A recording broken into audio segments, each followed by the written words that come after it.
Hisu menemui Jakyong. Ia meminta Jakyong untuk tidak pergi. Jakyong menghempas tangan Hisu sambil mengatakan bahwa Hisu telah menyuruhnya pergi. Hisu lalu berkata agar Jakyong jangan pergi, karena ada sesuatu yang ingin ia ketahui.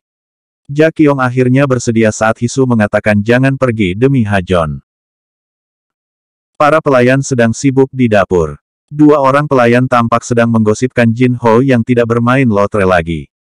Mereka berpikiran Jin Ho mungkin punya selingkuhan baru, karena kemarin tidak pulang ke rumah. Pelayan lainnya berceletuk bahwa Sohyun juga terlihat berbeda dari manusia biasa. Yang lain menambahkan bahwa Ji Yong berbeda dari saudaranya yang lain, karena ia setia pada Hisu. Lalu yang lain berkata bahwa Ji Yong juga memiliki wanita lain sebelum Hisu, yaitu Ibu Hajon. Lalu mereka menebak-nebak, apakah Su Hyuk akan mengikuti jejak pria-pria di keluarga itu, menikah dan mencintai wanita yang berbeda. Yu Yeon hanya terdiam mendengarnya. Yang lain lalu berkata bahwa itu seperti tradisi di keluarga itu, istri sah untuk bisnis, dan selingkuhan pertama adalah istri asli. Arim datang ke Kadenza. Nyonya Yang memintanya sarapan di sana. Yu Yeon yang menyambut Arim hanya bisa terdiam. Hisu duduk sendirian. Ia terbayang saat Ji Yong mengatakan bahwa Ibu Hajon adalah guru berkudanya. Ia juga teringat saat Jakyong dulu pernah bertanya apakah Hisu benar-benar mengenal Ji Yong, dan ia juga teringat semua kasih sayang berlebihan Jakyong pada Hajon. Arim pamit ditemani Su Hyuk dan Yu Yeon. Su Hyuk berkata bahwa itulah dunianya. Ia bertanya pendapat Yu Yeon. Yu Yeon mengatakan bahwa mereka cocok, lalu ia pun pergi. Ternyata Sohyun mengamati dari jauh. Hisu menemui Sohyun. Saat Hisu hendak bertanya, Sohyun bertanya duluan. Ia bertanya mengapa Hisu memberitahu Su Hyuk keberadaan Yu Yeon padahal Su Hyuk akan bertunangan. Hisu menjawab bahwa Su Hyuk dan Yu Yeon terlihat saling menyukai. Saat Hisu bertanya apakah itu keinginan Su Hyuk, Sohyun berkata, semakin kaya seseorang, makin sedikit kebebasannya. Sohyun berkata ia tak seharusnya merekrut Yu Yeon. Hisu lalu berkata, ada satu lagi yang tak seharusnya direkrut, yaitu Jakyong. Hisu ingin tahu bagaimana Jakyong mendekati keluarga mereka. Sohyun terdiam sejenak mendengarnya sambil menatap Hisu, lalu berkata bahwa ia yang merekrut Jakyong, yang dikenalnya melalui keluarga Yeon. Hisu lalu berkata ia ingin menemui keluarga Yeon. Saat Sohyun bertanya apa alasannya, Hisu mengatakan Jakyong sangat mencurigakan, seperti menyimpan rahasia besar. Ia lalu menghentikan perkataannya dan mengatakan akan memberitahu Sohyun saat ia sudah yakin. Hisu pun lalu pergi. Sohyun teringat saat ia menyuruh asistennya mencari tahu tentang Jakyong.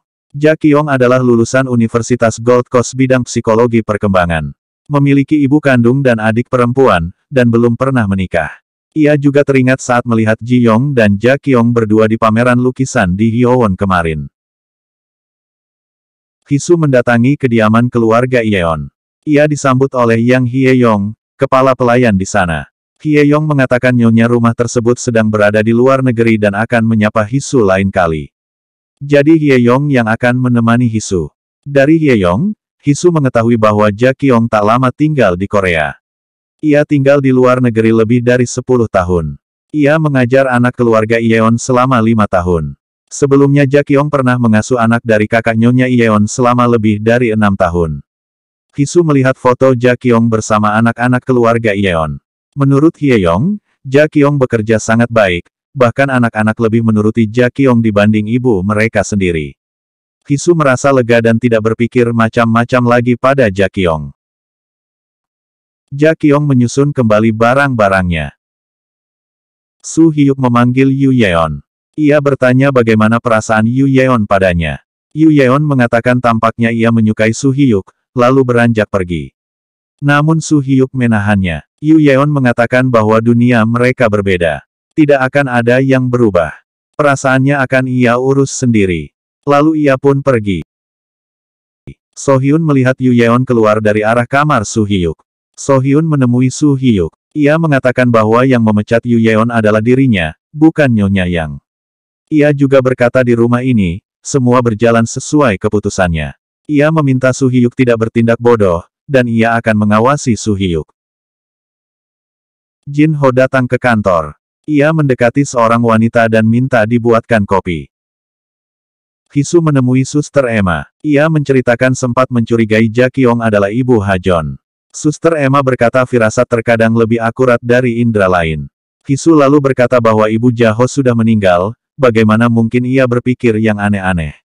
Suster Emma lalu berkata, melihat orang-orang dari kalangan itu bisa saja terjadi. Hidup menjadi mati, palsu menjadi fakta. Suster Emma berkata tidak ada salahnya curiga. Lebih baik curiga dari sekarang agar bisa mencegah kehancuran. Sesaat kemudian anggota Ilsin lain datang. Mereka lalu membicarakan tentang Wang Geonyong dari Hotel Laiza dan istrinya yang baru saja melahirkan anak bungsu mereka. Tetapi anaknya tak mirip orang tuanya sehingga dilakukan tes DNA, dan hasilnya identik memang anak kandung suaminya. Percakapan itu dihentikan oleh Suster Emma yang kemudian memulai acara pendalaman Alkitab. So-hyun sedang berkuda. Ia disambut oleh Pak Kim, pemilik tempat kuda tersebut. So-hyun bertanya tentang wanita yang mengajari Ji-yong berkuda 8 tahun lalu. Sejenak Pak Kim berpikir lalu teringat bahwa wanita itu bernama Lee Hye-jin, yang bekerja di sana selama 6 bulan. So-hyun meminta data Lee Hye-jin pada Pak Kim, dan meminta agar memberitahunya langsung jika datanya sudah ketemu. Yan Qiong yang tidak lain adalah Lee Hye-jin, menerima email dari Suster Emma yang ditujukan pada Lee Hye-jin yang mengucapkan terima kasih atas donasinya, dan mengajak makan siang bersama anggota Ilsin. So yang memperlihatkan pada Hisu sebuah kalung pemberian Ja Qiong pada Ha-jon. So yang mengatakan bahwa Ja Qiong meminta Ha-jon merahasiakan kalung ini dari Hisu. Ha-jon pulang ditemani Ja Qiong. Hisu menyambut dengan senyum namun diabaikan oleh Ha-jon yang langsung saja naik ke lantai 2. Ja Qiong berkata bahwa ia mendengar Hisu mengunjungi keluarga Yeon. Ia mengatakan ia dekat dengan kepala pembantu di sana. Hisu bertanya mengapa ia memberi Ha-jon kalung dan merahasiakannya dari Hisu. Ja Qiong berkata kalung itu bisa melindungi. Hisu mengatakan untuk tidak merahasiakan apapun. Ja Qiong pun minta maaf. So-hyun sedang berada di galerinya. Saat sedang sendiri, ia melihat berita tentang Suzy di ponselnya. Jin-ho bertanya pada So-hyun mengapa ia mau hidup dengannya padahal ia tak mencintai Jin-ho dan Su-hyuk. Ia juga tak menginginkan Jin-ho menjadi direktur. So-hyun menjawab, jika mereka cerai, semua yang disebutkan Jin-ho tadi akan diketahui publik. Semua yang seharusnya menjadi rahasia akan terungkap. Sebelum pergi, So-hyun berkata, jika Jin-ho minum alkohol dan berbuat bodoh lagi, ia akan mengirimnya ke rehabilitasi. Seorang wartawan menemui Jin-hee dan bertanya tentang status anak Hisu. So-hyun meminta Hisu menemuinya. Ia bertanya apakah Hisu sudah mendapat info dari keluarga Yeon. Hisu lalu bertanya apakah So-hyun mengenal ibu Ha-jon. Seo-hyun menjawab hanya Nyonya yang pernah melihatnya. So-hyun lalu lanjut bercerita, saat Ji-yong di Inggris, wanita tersebut datang membawa Ha-jon. Semua orang di keluarga itu tercengang. Nyonya Yang melarang ibu Ha-jon untuk datang. Ibu Ha-jon dikurung di Villa Gwacheon selama tes DNA dilakukan. Tidak ada yang tahu apa yang terjadi dan bersama siapa ibu Ha-jon di sana, kecuali Nyonya Yang. Hisu lalu bertanya apa yang terjadi pada ibu Ha-jon selanjutnya. So-hyun berkata bahwa Nyonya Yang pasti tak akan memberitahunya. Ja Qiong sedang duduk sendiri di sebuah kafe. Ia lalu terbayang saat ia tengah hamil. Ia tinggal dan dirawat oleh Yayasan Ibu Tunggal Suster Emma. Lalu Ji-yong tiba di sana. Ja Qiong berkata ia akan mengambil kembali semua miliknya, Ha-jon dan Ji-yong. Ia akan memberitahu Hisu semuanya. Ji-yong berkata agar ia cukup menjadi guru lesnya saja. Karena itu bisa membuat Ha-jon terluka. Ji-yong melanjutkan bahwa Ja Qiong yang melahirkan Ha-jon, dan Hisu yang membesarkannya. Ia ingin mereka merawat Ha-jon bersama-sama. Hisu bertanya pada Nyonya Yang, tentang nama dan tanggal lahir ibu Ha-jon. Nyonya Yang menjawab ia tak tahu karena sudah lama ibu Ha-jon memutus hubungan. Hisu memasuki kamar Ja Qiong. Ia mengambil sisir dari sana. Ia ingin mengambil rambut Ja Qiong. Sepertinya ingin melakukan tes DNA, namun ia mengurungkan niatnya. Nyonya Yang mengambil foto Ja Qiong bersama Ji-yong yang disimpannya, lalu merobeknya. Nyonya Yang lalu memanggil kepala pelayan Jo dan bertanya apakah ia ingat pada pacar Ji-yong, yang dalam hal ini adalah Ja Qiong. Kepala pelayan Jo mengatakan tidak tahu, karena saat itu ia sedang menemani Direktur Han untuk pengobatan di Jerman. Dan saat kembali ke Cadenza, ia melihat Nyonya Yang, menggandeng tangan Ha-jon.